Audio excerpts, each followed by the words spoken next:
Hello and welcome to the Martial Arts Teaching Tactics Podcast. I'm Chris Kent, and I'm joining Chris Bean. Mr. Bean? Hello, sir. Today we're going to be talking about the practice makes perfect fallacy. Practice is one of the most important things we can teach our students. Not just the practice of martial arts, of course. That is what we need them to do, but the tools and habits to practice whatever they do correctly. I'm sure that you have heard the saying, practice makes perfect. While it is undeniable that practice is important, practice will not make perfect. How about perfect practice makes perfect? Surely that must be correct, right? What do you think, Mr. Bean? No, sir. Still wrong? Still wrong. How so? Well, let me demonstrate it this way. Firstly, can you, as the world's best martial arts instructor, perform your moves perfectly? No, sir. No. Sorry to bust your ego, but unfortunately, you cannot. Nor can I. Neither one of us can. Unfortunately, in our society, we put a lot of emphasis on being perfect. And that will only set you and your students up for failure. Trying to be perfect is not something that as humans, I think that we can do or that we can be. So it's trying to strive to be perfect will continually end in disappointment and failure. Second, think for a moment about how many times in your life you've written your name. Is it 1,000, 100,000, 1,000,000 times or more? Can you write your name perfectly? Mr. Kent? No, sir. It's different every time. It is different every time, and it rarely, if ever, looks like it came out of a computer or a typewriter. Typewriter, I guess people probably won't know what that means, but like it came out of a printer. How about that? Everybody knows what that is. Of course not. Okay, you cannot write your name perfectly. I'm sure some people out there listening to this might have really excellent penmanship, and it does look awfully well. But perfect, that's hard to achieve, if not impossible.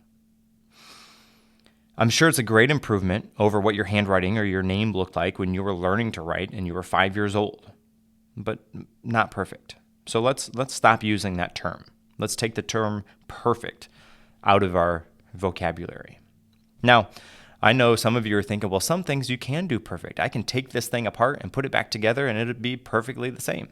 Okay, sure, but is it perfect or is it acceptable? Is it just done? I don't know if perfect applies to everything. I don't think it's an overarching thing. If I took this microphone apart, looked at how it works, put it all back together, it would be all back together and it would be done perfectly. I don't know. I mean, it might be different than how it came from the factory. Maybe the factory had tighter tolerances or the screws were torqued a little bit tighter than I was able to get to, or I torqued them tighter, and because of that, it is now going to be somehow at a disadvantage. But perfect, again, let's just be done with perfect. I don't think trying or striving to be perfect is something that we should work on. Again, that will only end in failure because perfect is, well, it's impossible to be. Now, going back to your name. Imagine for a moment that you're learning to write your name again. Perhaps you have amnesia and you don't remember how to write your name. So you take the time, you write your name over and over and over and so on until you have it pretty well. But in your practice of that, you spelled your name incorrectly. After 10,000 times, 100,000 times, however many it is, you know your name, or you can write your name, rather, pretty well. However, it is still spelled incorrectly. You then have to relearn how to write your name, this time spelling it correctly. So you see, practice doesn't make perfect. Hopefully you can understand the idea that perfect, again, is not something that we should have in our vocabulary. However, I believe that practice makes permanent. You see, the way you practice something is the way that you will perform it. It would be silly to think that your students can practice a pattern of moves at low intensity or poor technique, lack of discipline, only to go to a tournament or a belt test and expect to perform with high intensity, good form, and great discipline. It just won't happen. The way you practice something is the way that you perform it. So if you want to get better at something, practicing it, focusing on getting better is something that you can do. because you're focusing. Let's say you are practicing a pattern of moves, you're doing a form, a kata, and you want to work on your stances, the footwork that you have. So while you're practicing those movements, focus in on those things, making sure that you are doing it the best that you can each and every time that you do them. That is focused and purposeful practice. And by that, practicing makes permanent, meaning, again, if you practice it that way, focusing on those small little details, or maybe they're wider details because you need to have a wider picture to begin with before you can move in to those smaller, more minute details, then you do that. But focusing on those key, small, or big aspects of it, working on improving those things, and then continue to work on those things, that will make those permanent for you. Then again, practice makes permanent. The way you practice is the way that you will perform that. I'm sure you can relate even outside of martial arts to this idea. The more you do something, the easier it becomes, and having that muscle memory or that connection just from having done something so many times, you don't have to think about it, or it's a lot easier than it was before. Think about first time you started a job and you had to be taught everything, how to do that job. And then after a few months, you've done that job for a while. Doing that job gets a whole lot easier because you've done it so many times. So to your point, putting the repetition in and having the extra practice, you may feel like you're getting better, but unless we are taking the time to check our work or check what we're doing to make sure it is correct, we are just creating that permanent habit. It doesn't mean that it's correct. It just means that we are good at doing that specific thing. So, not chasing perfection, but being aware of how that makes how that becomes permanent should make the maintenance or the checkups or going back and making sure you're doing things correctly even more important, because it's kind of scary to think that you believe you're doing something well when you really aren't, and you haven't taken the time or had somebody else come and check your work. Right. And sometimes if we get too much into a habit of doing something, think about your drive to work, your commute. You do it every day, multiple times. You drive to work, you drive home from work. On that road, on that trip that you take, how many stoplights do you see? How long are you waiting at those stoplights? How many other cars do you see? How many buildings do you pass by? Sure, the first handful of times you might be looking at those things because you're trying to figure out where you're going and how to get back home and all of those things. But after you've done that trip, 100 times, you get in your car, your body goes in autopilot, you drive to work. Hopefully you don't crash or run into anybody. You get to work, and you if you actually took a moment to stop and think back about that drive, I would imagine there would be little that you can remember about that commute that you just took. Maybe it's only 5 minutes, maybe it's a half an hour. But barring something extraordinary happens on that drive, it just falls in the background. So with that habit of driving to work, if you let it run on autopilot, you're not going to be paying attention to those small little details that happen on the drive. So with your practice of your martial arts moves, take notice of those small little details. As you're practicing, don't just practice to say, my instructor said to practice, or because you're told the students to practice, they might go home and practice. Give them something small to focus in on. Maybe in class, you notice your students are having difficulty with a turn in their pattern. Okay, so we work on it in class. Maybe you give them some homework. Okay, listen, guys, for homework, I want you to practice this. Yes, sir? Yes, sir. Okay, they go practice it. But you didn't necessarily give them, listen, I want you, as you go home and practice this, I want you to practice and focus on making sure you are turning this way. And while you're turning this way, make sure that you're doing this with your body, you look, and then you move to the next part. By making that more detailed, it will give your students something more concrete to focus on as they're practicing that. That would be like saying, or hearing me say, listen, on the next time you drive to work, I want you to count how many red cars you see. Okay, you get in your car. Okay, there's one, there's one, there's one. That's the same thing for your students. If you give them something small to focus on while they're practicing, that will give them a focus for that. Instead of just them doing it mindlessly on autopilot, not really paying attention or focusing to anything that their body is doing or that they're supposed to be doing. Having those little small details, those focuses on the practice will hugely improve the performance of your students. Practice is a habit, okay? And like any other habit, you have to foster it. You have to help to develop that habit. It's not something you can just do occasionally and expect to get the benefits from. So how then would you or should we expect our students to practice? If you're like us, we have told and asked and even sometimes begged our students and maybe even bribed your students to practice. Does that work from time to time? Sure, sometimes. But for that isolated incident that they actually do go home and practice, maybe 50% of them will actually go do that.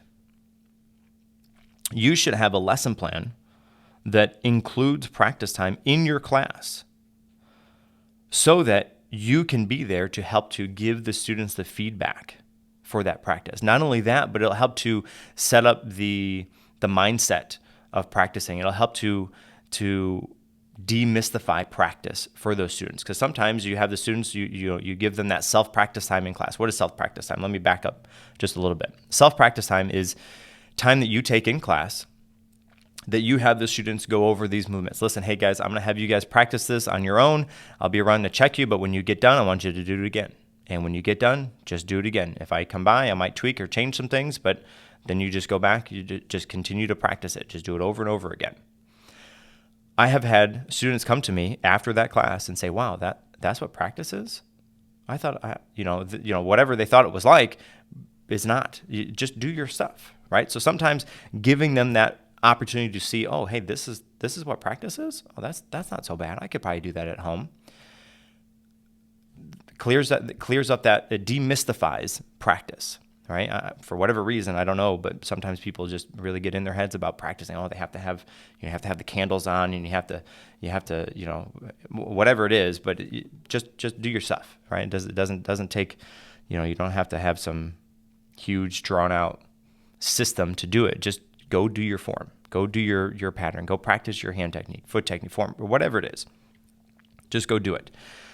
Now, self-practice time in class, what that gives us as the instructors is an opportunity to see how the students are able to go through those movements on their own. It's not you guiding them through it. It's not them doing it with another person so they can, sneak a look and, oh, okay, that's what I'm supposed to do. Oh, that's what that guy's doing. Okay, I got to do that. They're just doing it on their own. They're using their own brain and their own body to go through the movements on their own. That, I think, is a big part of self-practice. So if you have not yet included self-practice time into your daily classes, at least into your weekly classes, meaning do it at least once a week. Hey, listen, I want you guys to do this 3 times. When you're done, do 25 push-ups, and then we'll move on together. Whatever your the situation for you is.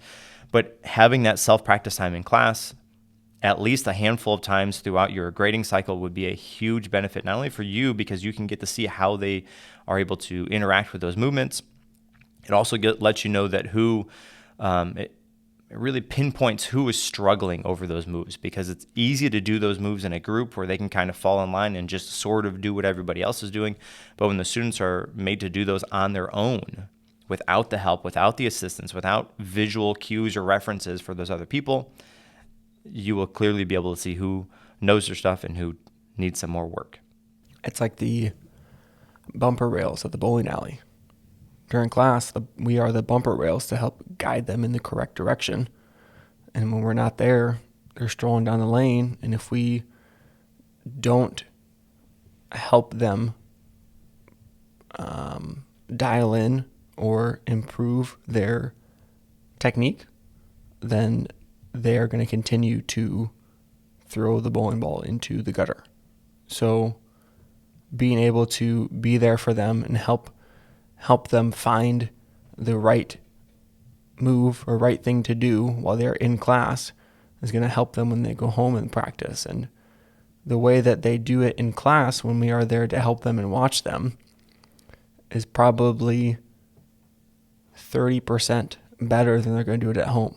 So for example, you're in class, and through a mixture of motivation and praise and correction and self-practice and all the things that we use as instructors in class, they do a 100% move. not meaning perfect, because we just talked about not being perfect, but they do a move to 100% of their ability, and it's the best it's going to get at that point in time. When they go home, at the very least, I can expect them to be doing that at a 70%. And actually, excuse me, at the very most, I can expect them to be doing that at a 70%. So that's the best it's going to get at home, which means it's probably going to be worse. It might be a 50 or 40% at home. So if we aren't holding them to that high standard and making sure they're doing things well while they're here, it's only going to worsen or further hurt their own practice when we are not there. And yes, self-practice time is important in class, but that's also your time, like I said, to help set them straight and then give them those moves and make sure they're doing it correctly. So when they go home, they do that practice at home, that self-practice at home, that they're not creating those permanently bad habits. We want to make sure they're doing things correctly so they're becoming permanent good habits. So that, that goes both ways. You can make that, practice can make that permanent, whether it be a good thing or a bad thing.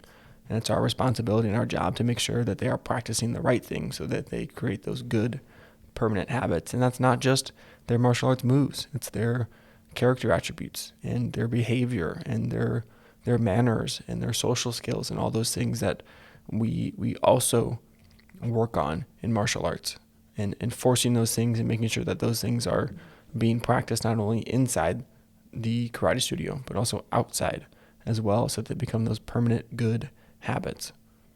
Practicing the moves in this manner, self-practice time, is kind of like if you're studying for a test.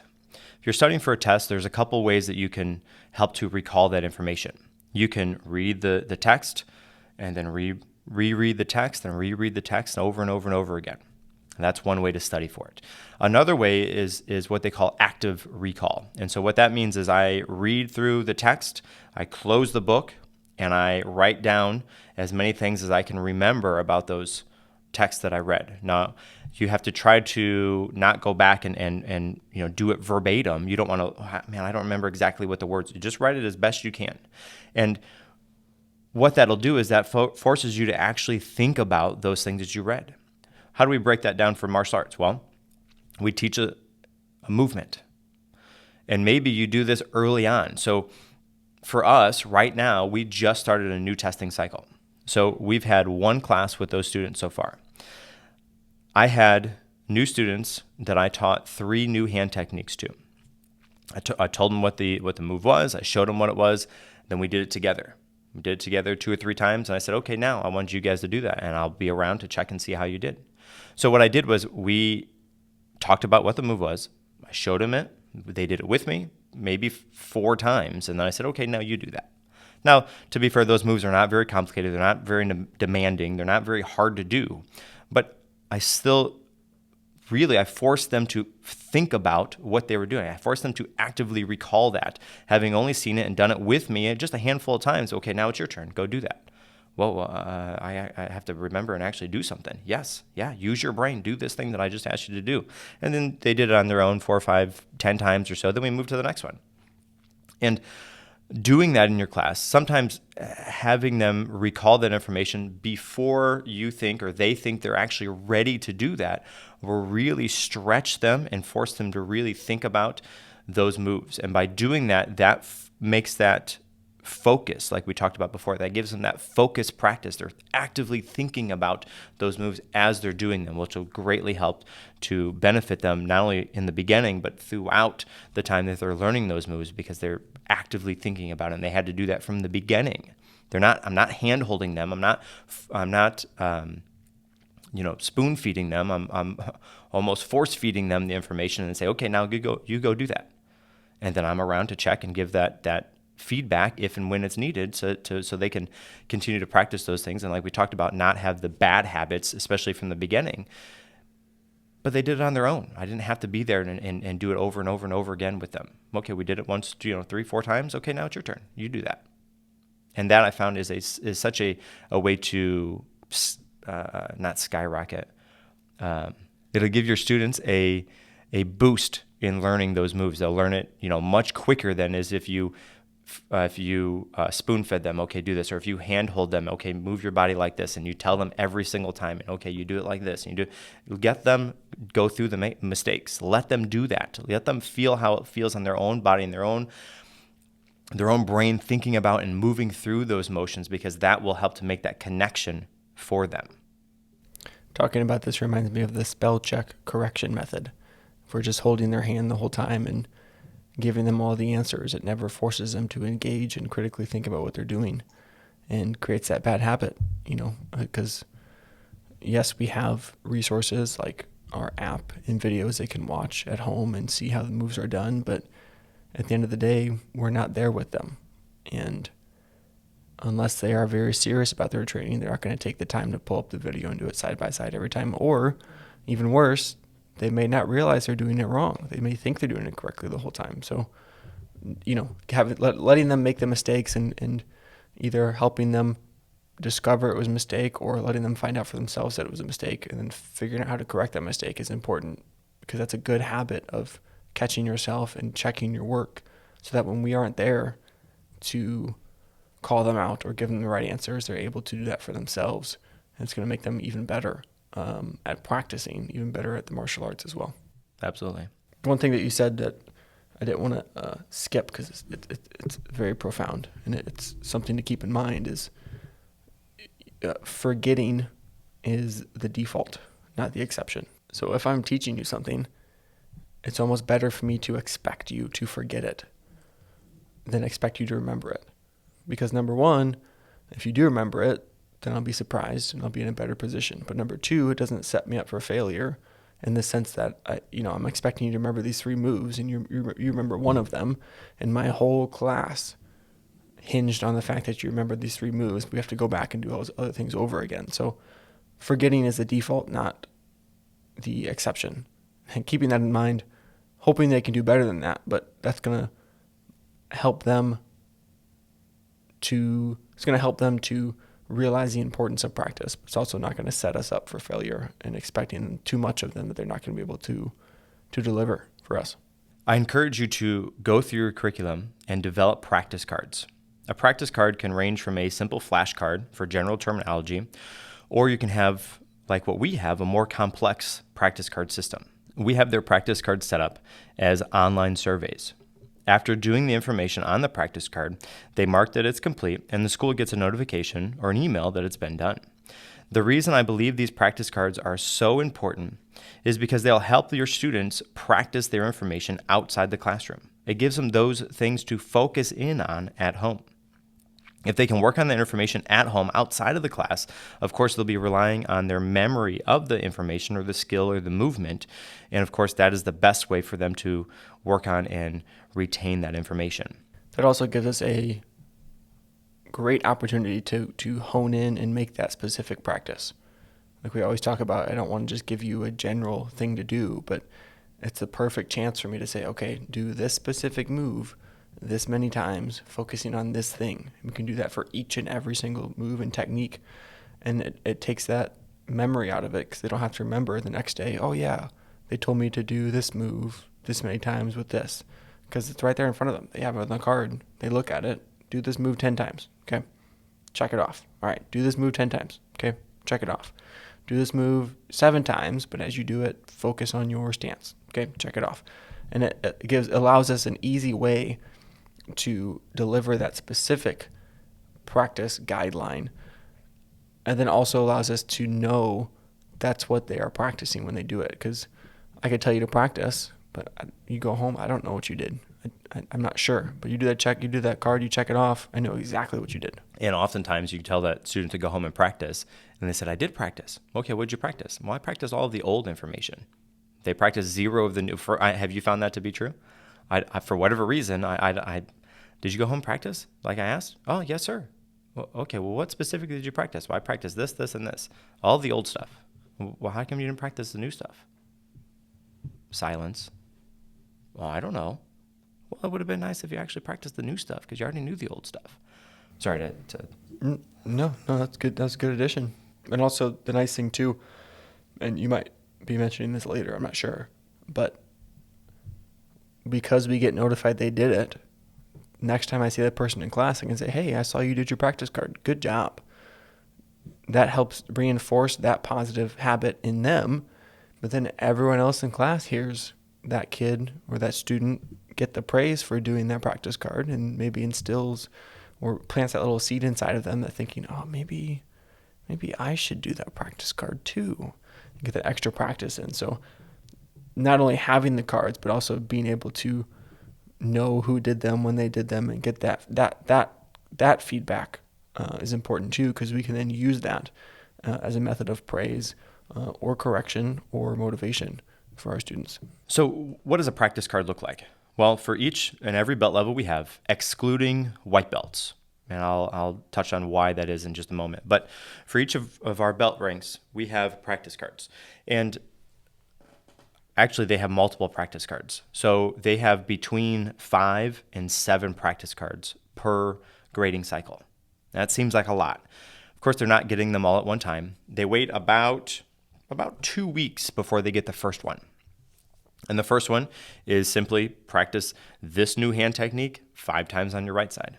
Practice this new hand technique 5 times on your left side. Check the box when you're done. That's it. So it's 5, maybe 10 minutes worth of work. They practice. I get to know they practice specifically this side of their body and specifically this side of their body. They send it back. Great. Hey, awesome, man. I see you did that practice card number 1. Good job.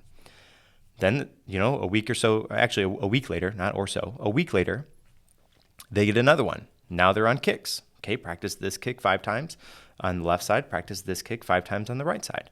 Check the box when you're done. Okay, great. Send it back. Hey, awesome, buddy. You did those kicks. Very good. Very good. You did that practice card number 2, practice card number 3. Again, a week later.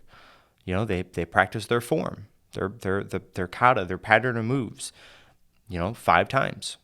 Great. Done. Okay, the next practice card, perhaps they do whatever self-defense situation they have so front choke or side, whatever the self-defense is. Practice that 5 times. Great. Check the box. Done. Now, as they start to go a little bit later on in the grading cycle, they start to add more things in. So instead of it being only their hand techniques, only their foot techniques, or only this, it's, okay, now practice your hand and foot techniques. Or perhaps it's review your older material, your older hand techniques, your older forms, katas, patterns. And then, the next one is, okay, now that you've practiced that new self-defense, now practice your older self-defense. And then later on still, leading up to their belt test, especially for the upper ranks, because they have much more information. Okay, now practice your hand techniques, all of them. Practice your foot techniques, all of them. Check the box. Okay, great. Practice all of the forms you know. Check the box. Okay, now practice all of your self-defense and so on. So by the time they have done their whole grading cycle, again, they have between 5 and 7 practice cards, and we wait 2 weeks. And the reason we wait 2 weeks before we send out that first one is so that they have enough time to at least work on and know and understand at least a little bit of those moves. And depending on where we fall in the year, we might be gone for Thanksgiving or Christmas break or whatever the holiday is. So I put 2 weeks in there just so there's enough time that they've at least done those moves one or hopefully multiple times by that, just to have a air-proof method so that's the same for everything. I don't have to go in and tweak it. So once it was done, it's just done. It's on autopilot. They get marked to the new rank in our system. 2 weeks later, they get sent the first survey. It goes to the email, open the email, practice, okay, check the box, we get it back. They did it. Now, one thing that the practice card system hinges on is us in class, the instructors. At the end of class, and I even have it written in the lesson plan for that day, hey, remind the students about practice card number 1. And then, the next class, hey, remind the students about practice card number 1. And then the following week, of course, remind the students about practice card number 2, and so on, all the way through the grading cycle. What that does is, hopefully, of course, the students are going to hear this. But furthermore, the parents are really who I want to hear that. Right? I want them to help and be on board with practicing. Oh, hey, I got this practice card in your email. I heard Master Bean talk about this. Let's see what this is. Oh, okay, I want you to do this 5 times. Okay, do that. Okay, great. Well, check that box. All right, do this one. Okay, great. Check that box. Submit. Oh, that was easy. Cool. Done. And then a week later, they get the same thing. Now, and again, a big part of this is setting this up from the beginning.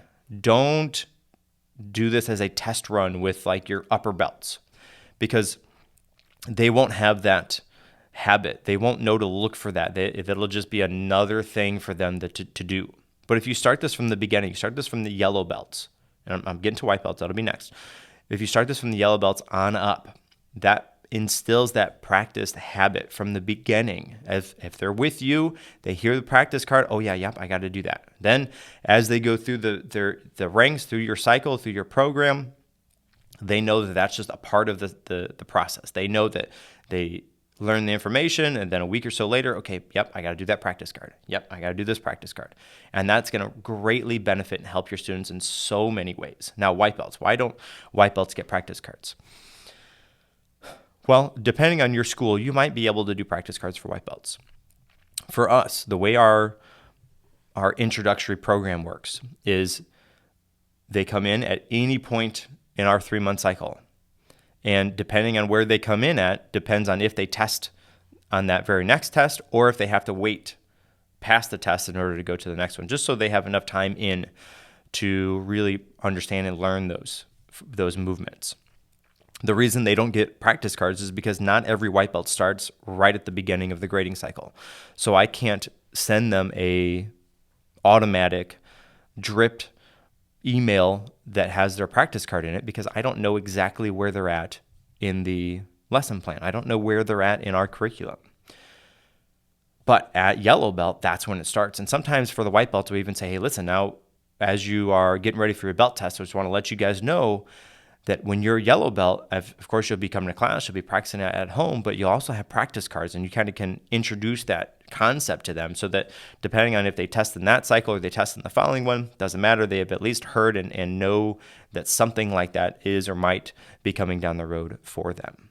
We have this whole practice card system set up automatically to email the students at specific intervals after they get their new rank. Again, we wait about 2 weeks, and then they get their first practice card, and then it's pretty well every week up until belt testing. Again, depending on their rank, the lower belts only have about 5, and as they move to the intermediate level, they have 6, and they move to the advanced level, they have 7, just because the material gets more and more, it adds on each time. Would you say it gets more advanced?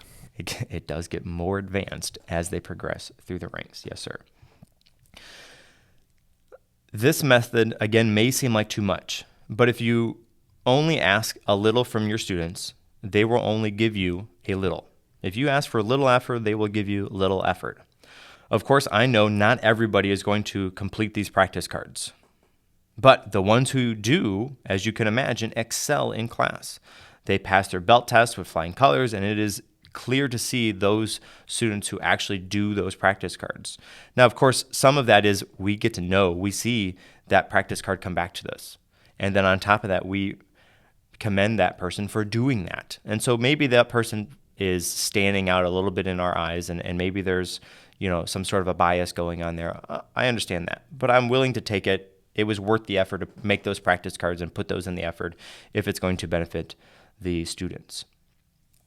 The important information, if you do decide to undertake this method, is again to start from the beginning. Don't start this halfway through don't start with the black belts or the advanced level. Start from the beginning. Start with the most basic level you can. If you can start with white belts, do that. But make sure that if you do this, that you are able to scale it. Meaning don't have it only for your white belt level and then it never happens ever again because you didn't take the time to make the rest of them. Make it. Give it to the white belts. Get some feedback, or the yellow belts or whatever. Get some feedback, and then that will help to boost your energy. It'll help to boost your focus, your concentration on doing that, because you'll be able to hear and see the benefits from that time that you spent. It'll be time well spent, I promise, to do this. We need to be there to help our students to develop these good practicing habits from the beginning. Part of this, especially in the beginning, if you do decide to do this, is give these out and say, hey, listen, we're trying something different. Just let them know, hey, we're trying something different. I want to give these practice cards to you. What I think is going to happen is these are going to give you something concrete to focus on as you are practicing your moves at home. And then ask for feedback. This feedback will be vital for you to set up the rest of your levels. Maybe you have too much on each of them. Maybe it took them, 10 minutes to go through that practice card. Maybe that's too much. Maybe they only did a minute and a half of practice, whatever it is, but get the feedback and try to tailor that to help create the rest of the practice cards for that level, and of course the rest of the practice cards for your program. Helping your students to develop the habit of practicing will of course be helpful to you as an instructor. But of course, instilling that hard work ethic will be key to your students, not only in your school, in your program, but to wherever else they go, whatever else they do later on. Instilling that focus, that habit of practicing, of working on something, even though it's challenging, even though it's difficult, will help them carry that work ethic over into whatever else they do. Driving that point home, having that good work ethic and that good positive habit of practicing is not with the intention of them becoming perfect. It's not they keep doing this over and over and over again, and after you've done it the 100 millionth time, that next time is perfection. You transcend in some kind of martial arts fireball or something. But again, the idea is that we want to be reinforcing these positive practicing habits and reinforcing the positive technique, so that when they are practicing, they are creating the permanent good or permanently correct technique and correct movements. Not to be perfect, but to be aware that what we're doing has an impact, and it's going to be permanent if we continue to practice certain ways, and helping them to practice correctly, giving them guidance in class so that when they practice at home, they are practicing correctly and creating that permanently good habit. Right. And, of course, all of your students have heard at some point in time, practice makes perfect. Or, no, that's not right. Perfect practice makes perfect, for those really, overachievers. Letting them know that is not true. Tell them, hey, listen, you've heard practice makes perfect. All the things that we talked about here today. You hopefully now understand and at least partially agree with the perfect fallacy, right? We can't be perfect. It's not something that humans can be. Again, we talked about, you don't do that move a million times. Okay, great. Now I'm a fireball karate master because I did a million times. Nope, that doesn't work that way, right? And it's not a hopeless kind of saying either. It doesn't mean, hey, you'll never be perfect, so don't even try. If anything, it's a humbling realization, but it gives you something to achieve for, or something to work toward. No, you won't be perfect, but you can still improve no matter what, which if you can't reach that perfection, then in theory, you can keep improving forever. It's not a discouraging type thing. It's not to say, hey, you should never practice, or you should give up martial arts, or you shouldn't try because you'll never be perfect. But it gives you that endless improvement to strive for, because if you never reach perfection, then you're just going to keep improving. And it is a fluctuation. Sometimes your move's going to be really good and then it might go down. You have to put some extra work in to make it better again. And it's going to be an ups and downs to those things as well. So I don't mean it in a way that is hopeless and I'm telling you to give up practicing because there's no point. Quite the opposite, actually. Continue practicing to either maintain or improve yourself as long as you are training martial arts. And yet again, even outside of the martial arts studio and other aspects of your life as well. Right. Yeah. And, talking about that, outside of the martial arts, this same practicing makes perfect rule applies, because it's not, only in martial arts you can't be perfect. I don't believe that you can be perfect in doing anything. So striving for that perfect, I think, will only set up your students for failure. And so if you can help to teach them that, or at least let them hear that perfect is not something that we can be. Practice makes perfect is not true. Here's why. Perfect practice makes perfect also doesn't make sense, because here's why. And hopefully they can carry that over to other aspects, so they're not setting themselves up for failure in whatever it is they do, not just in martial arts, but in whatever they do. Yes, sir. That's a good reminder and good lesson for all of us, I think. Absolutely. Anything else to add today, sir? I think that's it. Yes, sir. Absolutely. As always, you can find us online on the socials. We're on Facebook, YouTube, Reddit, Twitter, Instagram, Don't forget to dive in and check out all our podcast videos as well. Wherever you're listening to us on, we are still available in other places. So either YouTube, Spotify, Apple Music, countless other podcast providers, different options for you to listen and engage us. And if you're on Spotify, we now have video podcasts on Spotify. So go check that out. Yes, sir. Until next time, I'm Chris Bean. And I'm Chris Kent.